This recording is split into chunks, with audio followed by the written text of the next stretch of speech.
मैं एक जांबाज पाकिस्तान दुश्मन जासूसों को ख़त्म करने सऊदी अरब पहुंच चुका हूं। पूरी कहानी सुनने के लिए डिस्क्रिप्शन में मौजूद प्लेलिस्ट के लिंक को क्लिक कीजिए और चैनल को सब्सक्राइब करना मत भूलिए। सब्सक्रिप्शन के बटन को दबाइए और बेल आइकन पर क्लिक कीजिए ताकि आपको हमारी तमाम कहानियाँ बिला ताख़ीर मिलती रहें। और वीडियो को लाइक और शेयर करने के साथ साथ कमेंट करके हमें बताइए कि आपको हमारी वीडियोस कैसी लग रही हैं। तो आइए कहानी की तरफ चलते हैं। आज दिल खून के आंसू रो रहा है। मेरे सामने गुज़श्ता 2 दिनों के अखबार पड़े हैं। कराची, हैदराबाद, लाहौर, सियालकोट और कई दूसरे शहरों में फिर खून और आग का खेल शुरू हो गया है। बेगुनाह पाकिस्तानी मुसलमानों का खून बहाया जा रहा है। कहीं क्लैशनकोफ की गोलियां उनके सीनों में पेवस्त हो रही हैं और कहीं बम धमाके हो रहे हैं। हर शख्स सहमा हुआ और डरा हुआ दिखाई दे रहा है।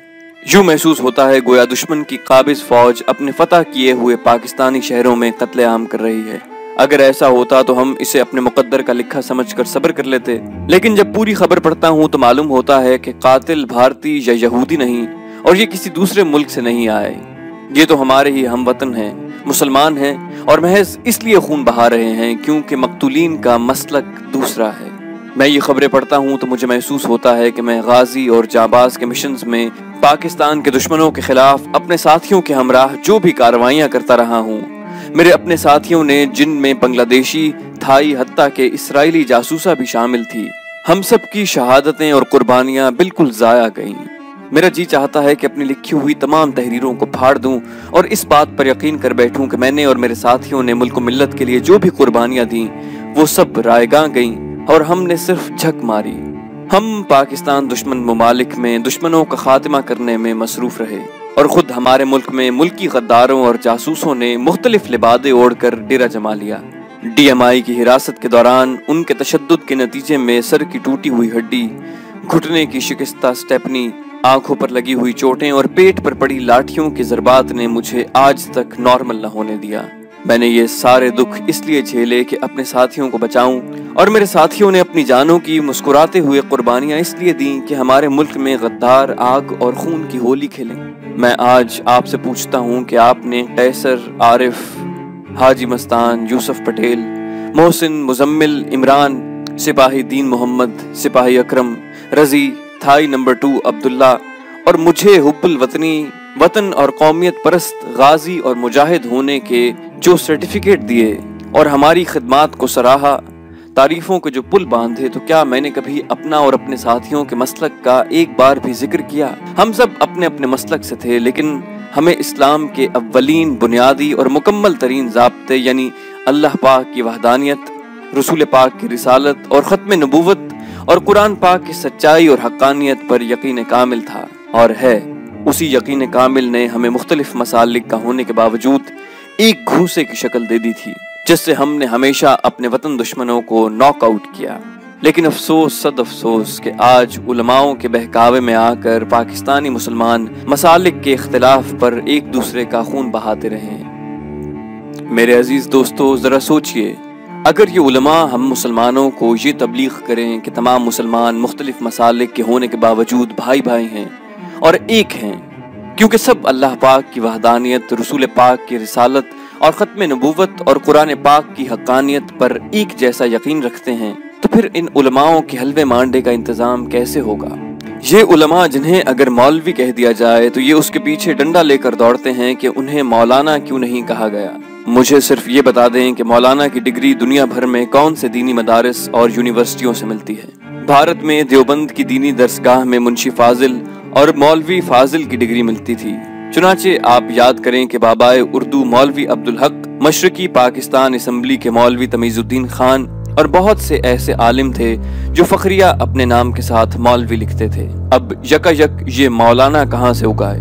अगर उन्हें मौलवी कहा जाए तो उनकी जमीन पर शिकने पड़ जाती हैं। हालांकि कुरान मजीद में सूरह बकर की वो दुआ पढ़कर देखें जिसमें अल्लाह पाक से दुआ में मौलाना अल्लाह पाक की बड़ाई बयान करते हुए कहा गया है। अब ये सैकड़ों हजारों दुनियावी मौलाना ना जाने कहाँ से टपक पड़े। यकीन जानिए यही उस घिनौनी साजिश की कठपुतलियां हैं जिन्हें हुनूद यहूद ने पाकिस्तानी मुसलमानों में फूट डालने के लिए खड़ा किया है। ये सब मोसाद और रॉ के पेरोल पर हैं। मोसाद के पाकिस्तानी डेस्क के इंचार्ज, जिसने पाकिस्तान पर अपने मकाले पर डॉक्टर की डिग्री ली है, उसने अपने मकाले में यही लिखा कि पाकिस्तानी मुसलमानों के मुख्तलिफ फ़िरक़ों में इतनी नफरत फैला देनी चाहिए कि वो आपस में ही लड़ लड़ कर ख़त्म हो जाएं। आप ईरान, शाम, इराक, कुवैत, तुर्की, सऊदी अरब, अमारात, मलेशिया, ब्रुनाई, लिबिया, अलजायर, सूडान, मराकश, कहीं भी जाएं, आपको अल्लामा और मौलाना किस्म की कोई मखलूक नजर नहीं आएगी। पाकिस्तान में इनका वाहिद मकसद अपनी मोटी मोटी गर्दनों से लाउड स्पीकर से चिल्ला चिल्ला कर मुख्तलिफ मसालिक के खिलाफ झूठी, मनगढ़ंत और इख्तलाफी बातें करना है और सीधे साधे अवाम को भड़का कर कत्ल खून पर आमादा करना है। मेरी उम्र अगरचे अमली जहाद के काबिल नहीं, लेकिन मैं इन मौलानाओं, उलमा और उनके पैरोकारों को जो मसाजिद और इमाम बारगाहों में और सड़कों में और घरों पर मसालिक के इख्तलाफ पर खून बहाते हैं, इन सब को दावत देता हूँ कि अगर इनके खून में इतनी ही गर्मी है तो मेरे साथ आएं। दुश्मनों की सरहदें हमारे साथ खासी तवील हैं और मुझे बॉर्डर क्रॉस करने के महफूज रास्ते भी मालूम हैं। मैं उनके आगे चलता हूँ और हम सब मिलकर दुश्मन मुल्क में हमारे मजहब और मुल्क के दुश्मनों का सफाया करेंगे। यकीन जानिए, जब दुश्मन की गोलियां चलेंगी तो सिर्फ मैं ही वहां मौजूद हूँगा और ये सब भाग खड़े होंगे, क्योंकि इनमें न तो जुर्रत है और न ही ईमान की पुख्तगी। ये सिर्फ अपने मुसलमान पाकिस्तानी निहत्ते मर्दों, औरतों और बच्चों पर गोलियां चलाकर ही खुद को तीसमार खान समझते हैं। अल्लाह पाक इनको और तमाम अवाम को हिदायत दे। सुबह की रोशनी फैलने लगी तो कैसर ने मुझे कहा कि पुलिस को ये खबर मिलने के बाद कि फंदक सुलेमान के एक कमरे में इतने खून हो चुके हैं, हमारा बरीदा जैसे छोटे शहर से निकलना नामुमकिन ना हो जाए, इसलिए बेहतर है कि हम सड़कों की नाकाबंदी से पहले ही शहर से निकल जाएं। अजनबी मुल्क, शहरों और सड़कों से नावाकफियत, हम वाकई खासी बड़ी मुश्किल में गिरफ्तार हो चुके थे। मैंने बेदिली से कैसर को कहा कि किस्मत में जो कुछ लिखा है वो तो होकर रहेगा, लेकिन हमें अब वाकई इस शहर से निकल जाना चाहिए। कैसर और माहा ने चंद मिनटों में अपना सामान गाड़ी में रखा। बेहोश इस्राएली जासूस के साथ कैसर पिछली सीट पर और मैं माहा के साथ अगली सीट पर बैठ गया और हम बरीदा से रियाज जाने वाली सड़क पर हो लिए। लेकिन जल्द ही हमें एहसास हुआ कि इस बड़ी शाहराह पर चेकिंग ज्यादा होगी। मैंने गाड़ी वापस घुमाई और मदीना जाने वाली सड़क पकड़ ली। मेरा दिल कह रहा था कि रहमतुल्लिल आलमीन की रहमतों से भरपूर इस शहर में हमें जरूर पनाह मिल जाएगी। मैंने माहौल की खामोशी को तोड़ते हुए माहा को कहा कि मदीने जा रहे हैं, जिसमें किसी गैर मुस्लिम का दाखिला ममनू है। तुम यहूदी हो, तुम्हारा वहां जाना मुनासिब नहीं। माहा ने नजरें नीचे किए हुए जवाब दिया, आप लोगों के हुस्न सुलूक और औरत की इज्जत के मकाम को समझने और थोड़ा बहुत इस्लामी लिटरेचर पढ़कर मुझे खासे अरसे से ये एहसास हो रहा था कि मैं इस्लाम कबूल कर लूं। अब हम उस शहर में जा रहे हैं जहां अल्लाह के सच्चे और आखिरी नबी महवे इस्तराहत हैं। इससे अच्छा और कौन सा मौका होगा जब मैं इस्लाम कबूल कर लूं।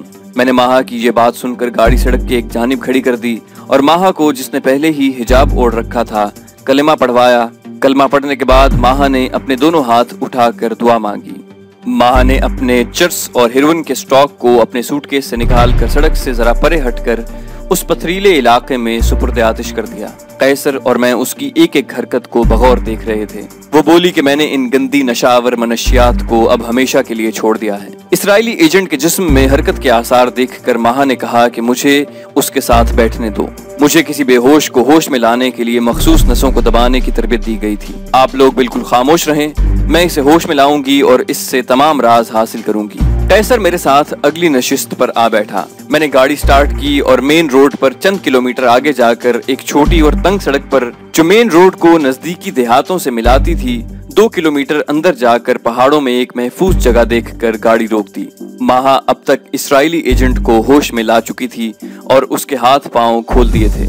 इसराइली एजेंट हम सबको आंखें फाड़े देख रहा था। माहा मिली जुली इब्रानी और अरबी में उससे बात कर रही थी, जिसे वो बड़ी हैरानी से सुन रहा था। मेरे और कैसर के कुछ पल्ले नहीं पड़ रहा था। बाद में माहा ने हमें उससे होने वाली सारी गुफ्तगू बताई, जो कुछ यूं थी। माहा ने उस इसराइली एजेंट को कहा कि तुम एक बहुत बड़े जाल में फंस गए हो। वो तो मैं, जो तुम्हारी निगरानी पर मामूर हूँ, ऐन वक्त पर आ गई और तुम्हारी जान बच गई, वरना भारतीय जनरल और उसके साथियों के अलावा मिस्री इंजीनियर को जिस बेदर्दी से मौत के घाट उतारा गया, तुम्हारा भी उनके साथ वही हशर होना था।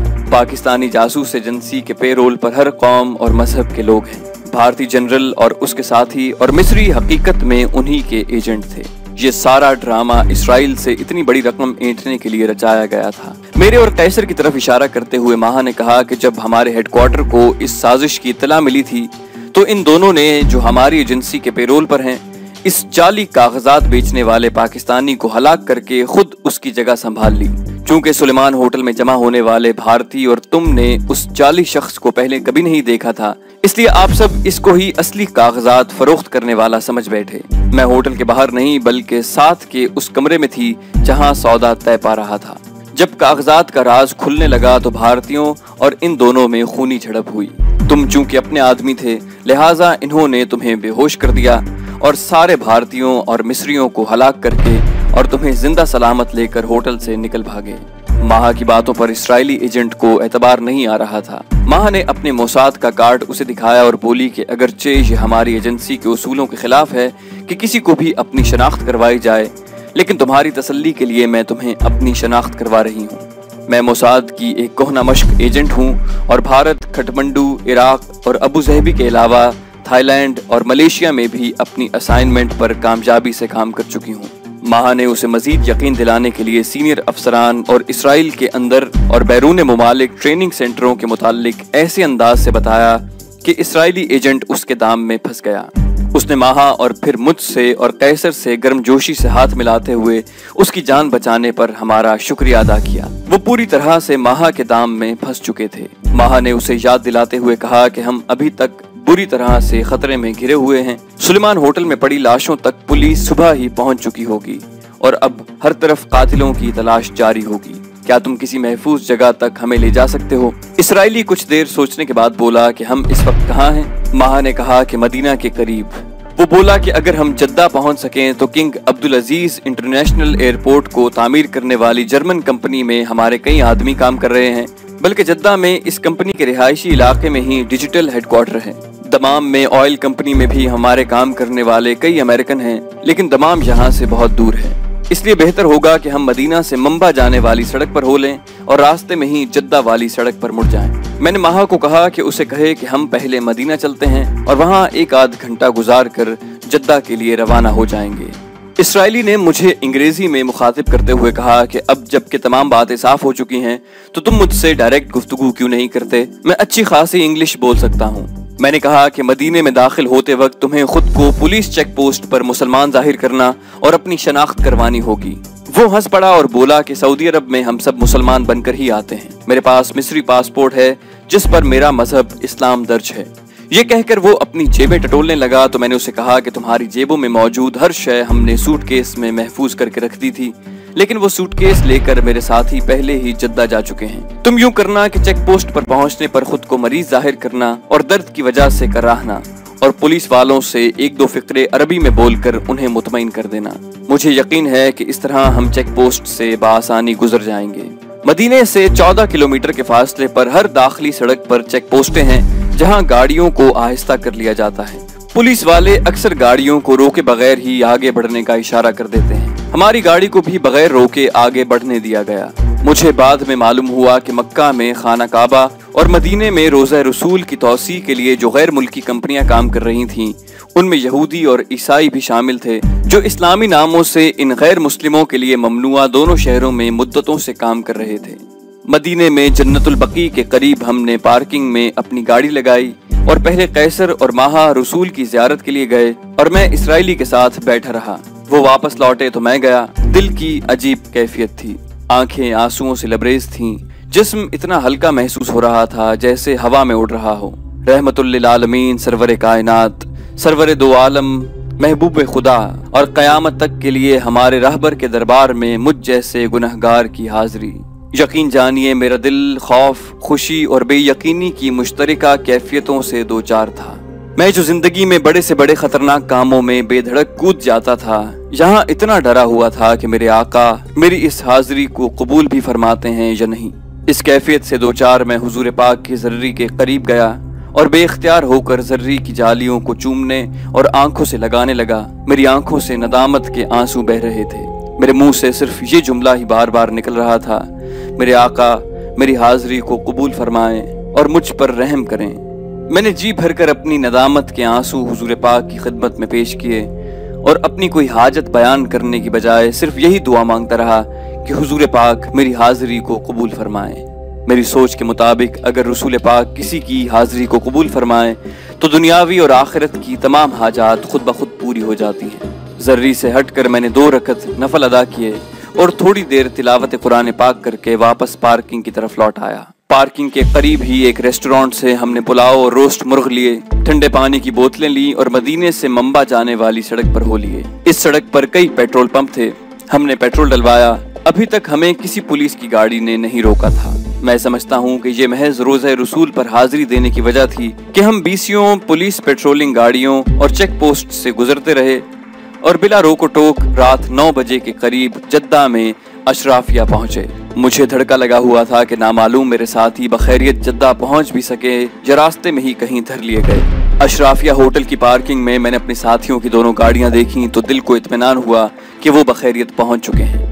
मैंने इसराइली को कहा कि रात वो हमारे साथ ही बसर करे और अगली सुबह अपने साथियों के पास जाए। होटल में कमरे लेकर मैंने पहले अपने साथियों के मुतालिक मालूम किया और उनके कमरों के नंबर लेकर मुजम्मिल के कमरे में गया। मुजम्मिल ने तमाम साथियों को अपने कमरे में बुलवा लिया। हम सब गले मिले और एक दूसरे को बखैरियत जद्दा पहुंचने पर मुबारकबाद दी। इसराइली और मैं एक ही कमरे में ठहरे थे और मैंने कैसर को कह दिया था कि हम दोनों में से एक गैर महसूस तौर पर उसके साथ कमरे में रहे। कैसर ने साथियों को माहा के इस्लाम कबूल करने का बताया तो सब ने उसे मुबारकबाद दी। अगली सुबह जब मैं साथियों से मिला तो हम सब के चेहरे उतरे हुए थे। गुज़श्ता रात बावजूद बेहद थके होने के कोई भी सो न सका।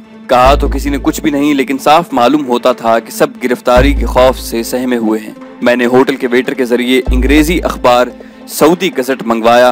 ख्याल था कि पहले सफ़े पर ही बरीदा के सुलेमान होटल में इतने अफराद के हलाक होने और कातिलों की तलाश में पुलिस की कार्रवाई की खबरें शाया हुई होंगी। हमने सारा अखबार खंगाल डाल मेरे पूछना, लेकिन इतने बड़े वाक़े के मुताल्लिक जरा सी भी कोई बात न मिली। मैंने वेटर के जरिए अरबी जबान के 3 अखबार मंगवाए, लेकिन उनमें भी कुछ न दिखा। हम हैरान थे कि आखिर बात क्या है जो इतने बड़े सानहे की कोई खबर शाया नहीं हुई। साथियों ने मेरे पूछने पर बताया कि बरीदा से जद्दा के सफर के दौरान पेट्रोलिंग वाली दर्जनों पुलिस की गाड़ियां दिखाई दी, लेकिन किसी ने भी उन्हें नहीं रोका। हमारी गाड़ी बरीदा से मदीना और मदीना से जद्दा आई थी, लेकिन हमें रास्ते में कहीं नहीं रोका गया। पुलिस की तरफ से मुकम्मल खामोशी की वजह से हमारी बेचैनी बढ़ती जा रही थी। मैंने रियाज में उमर के नुमाइंदे अब्दुल खालिक को फोन किया। अब्दुल खालिक चूंकि उमर की वजह से हमारे इदारों से वाकिफ था और उसी ने हमें असलहा और दस्ती बम दिए थे, लिहाजा मैंने उसे कहा कि बरीदा में औरंगजेब से पूछकर मुझे जद्दा के अशराफिया होटल में बताए कि क्या बरीदा के सुलेमान होटल में मामूल के खिलाफ कोई बात हुई है और क्या पुलिस वाले उस होटल में आ जा रहे हैं या नहीं।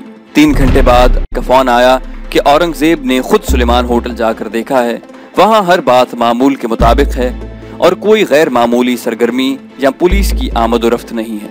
अब्दुल खालिक ने मुझसे पूछा कि क्या बात है, तो मैंने उसे टाल दिया और कहा कि मैं अपने साथियों समेत जद्दा आ गया हूँ और हमारा अब बरीदा जाने का कोई इरादा नहीं है, इसलिए वो औरंगजेब को कह दे कि मकान की हमें अब कोई ज़रूरत नहीं, और अगर कोई औरंगजेब से या तुमसे हमारे मुताल्लिक पूछे तो उसे हरगिज़ न बताया जाए कि हम जद्दा में हैं। अब्दुल खालिक से बात करने के बाद मैंने मुजम्मिल के कमरे में तमाम साथियों को बुलाकर इस सारे वाक़े के ब्लैकआउट होने के मुताल्लिक उनकी राय पूछी, लेकिन किसी की भी समझ में उसकी वजह नहीं आ रही थी। खुद मैं भी हैरान था। आखिर 2 रोज के बाद ये उक़दा उस वक्त खुला जब अलकैसम एयरपोर्ट पर फोरमैन भट्टी को मैंने फ़ोन किया और उससे बातों बातों में सुलेमान होटल का जिक्र किया, तो उसने बताया कि वहाँ एयरपोर्ट के पाकिस्तानी साइट मैनेजर एजाज महमूद के सुलेमान होटल वालों से खुसूसी दोस्ताना सुलेमान होटल ताल्लुकात हैं। 2 रात पेशतर एजाज महमूद ने एयरपोर्ट का इंसिनरेटर प्लांट, जहाँ कूड़ा करकट वगैरह जलाया जाता है, रात को खुद चलाया और सुलेमान होटल की एक गाड़ी जिसमें बोरियों में बंद कचरा था उसे प्लांट में जलाकर राख कर दिया गया। भट्टी के कहने के मुताबिक ये प्लांट हर रोज सिर्फ बाद दोपहर 1 घंटे के लिए चलाया जाता था, लेकिन रात खिलाफ मामूल उसे 3 घंटे से ज्यादा चलाया गया और एजाज महमूद ने 3 घंटे वहीं खड़े गुजारे। बात कुछ समझ में आ गई, लेकिन उक्दा फिर भी हल न हुआ।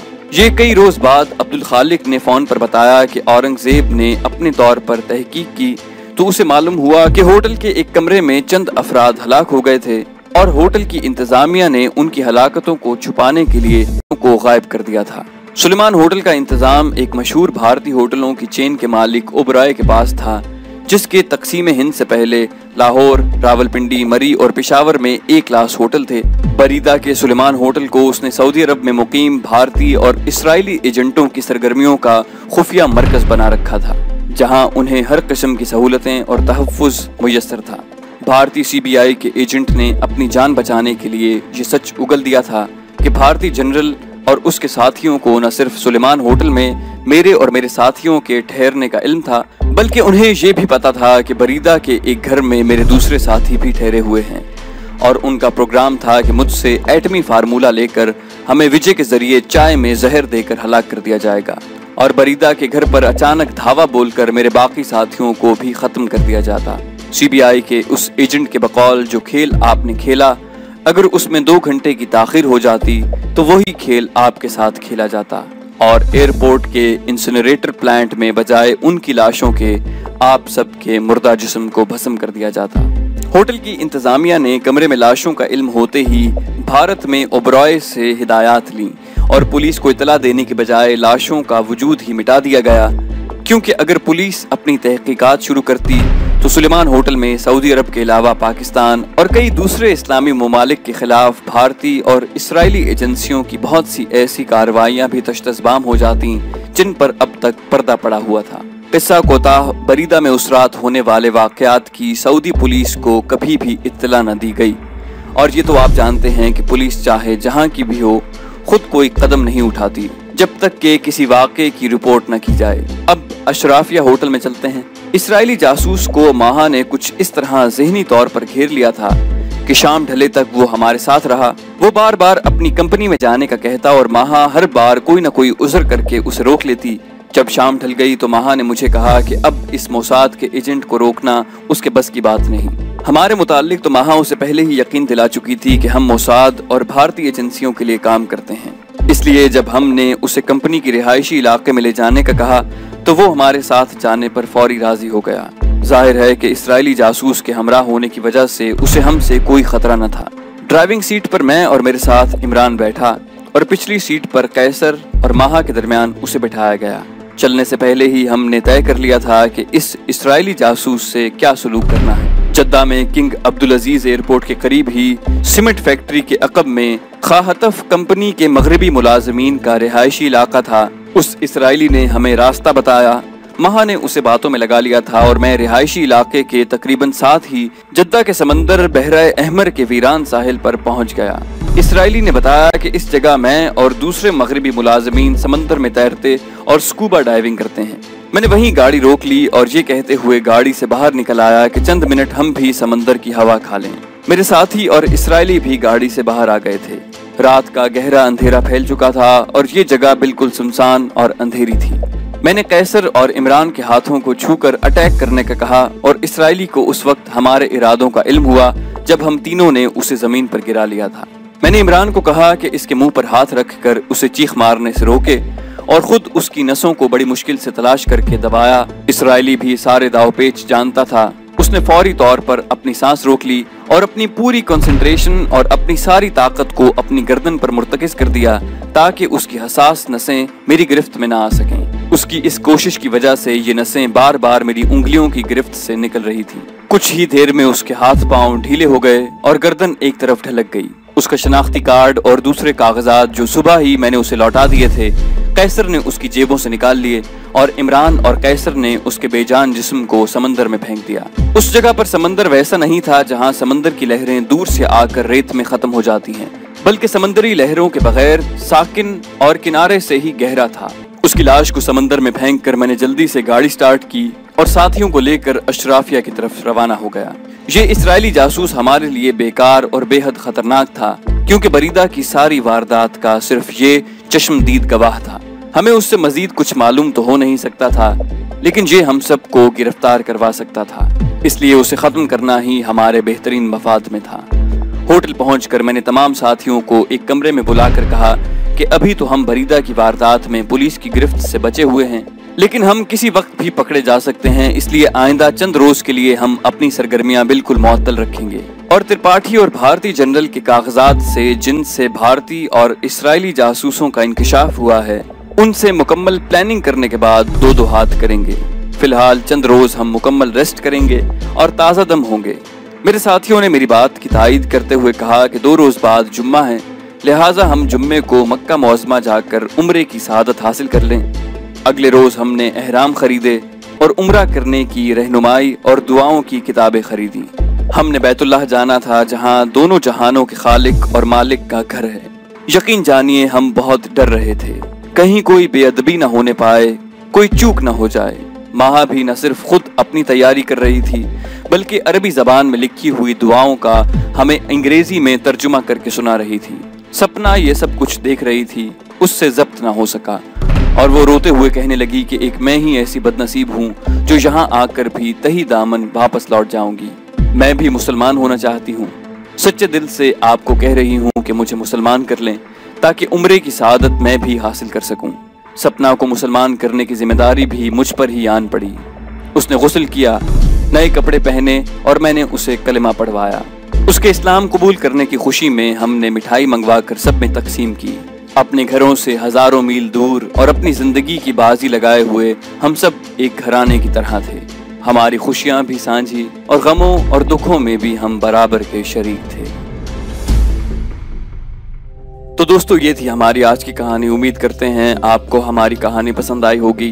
جانے سے پہلے اسے لائک اور شیئر کرنا مت بھولیے، اور اگر ابھی تک آپ نے ہمارے چینل کو سبسکرائب نہیں کیا تو اسے سبسکرائب کیجئے اور بیل آئیکن پر کلک کیجئے تاکہ آپ کو ہماری تمام کہانیاں بلا تاخیر ملتی رہیں۔ اور سب سے اہم، کامنٹ کر کے ہمیں بتائیے کہ آپ کو ہماری کہانی کیسی لگ رہی ہے۔ ہم مزید کہانی لے کر جلدی حاضر ہوں گے۔ اپنا بے حد خیال رکھیے گا۔ اللہ حافظ۔